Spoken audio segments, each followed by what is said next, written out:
आज बघा माझे मिस्टर आमच्यासाठी सगळ्यांसाठी मस्त चिकन पुलाव बनवत आहे. तर सांगते तुम्हाला त्याची रेसिपी आणि व्हिडिओ बघत राहावा.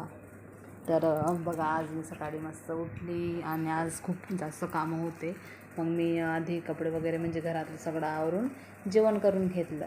तर जेवणात मस्त अंडे ऑमलेट बनवला आणि चवळीची भाजी होती. मग मी जेवण वगैरे केलं. मग ही तुरीची डाळ मी भरडून आणलेली, तर ती साफ करायची होती, गाळून किंवा उडवायची होती. म्हणजे तिला पण खूप टेन्शन असतं. ते हे खूप प्रोसेस आहे त्याची मोठी. आधी धुवा आणि मग ठेवा आणि मग पाण्यात भिजवा, मग सुकवा आणि मग डाळ तयार होते त्याची. तर मग यावर्षी घरात म्हणजे शेतातच तुवेर लावली होती आम्ही, स्वतःची होती. तर मग आम्ही जास्त ठेवली, 1 क्विंटल ठेवली होती. मग त्याची डाळ पण खूप जास्त आली. मग ते एक मावशींना सांगितलं, म्हटलं माझी मदत करा.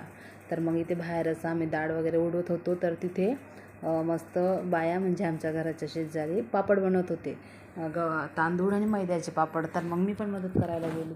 म्हणजे मी तर काही घरी बनवले नाही अजून, पण मग त्यांचे होते सगळे मदत करत होते. मी पण गेली. माझं बघून लगेच माझा कबीर पण आला. मम्मी म्हणे मी पण मस्त लाटतो म्हणजे दाबतो म्हणे मशीनमध्ये पापड.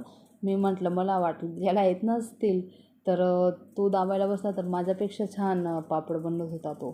तर सगळ्या त्या बाया पण सांगत होत्या मला की बापरे, तुझ्यापेक्षा तर तुझा मुलगा छान पापड बनवतो आहे.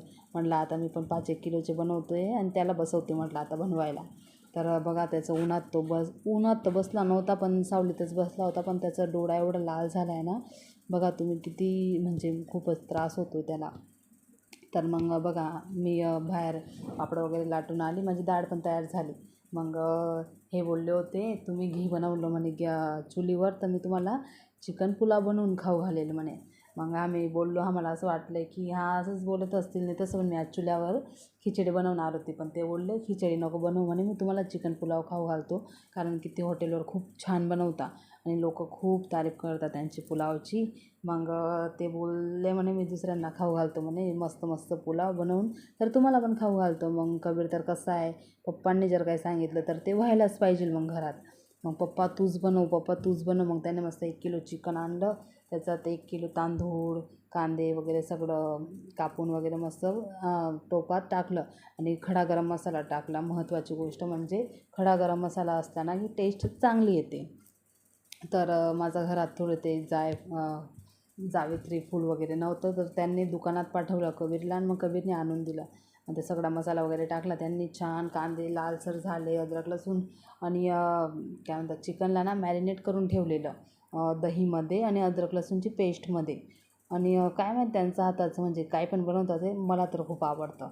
पण मी त्यांच्या तोंडावर काही तारीफ करत नाही. पण खूप छान बनवतात आणि ते मस्त सुगंध पण खूप छान येत होता.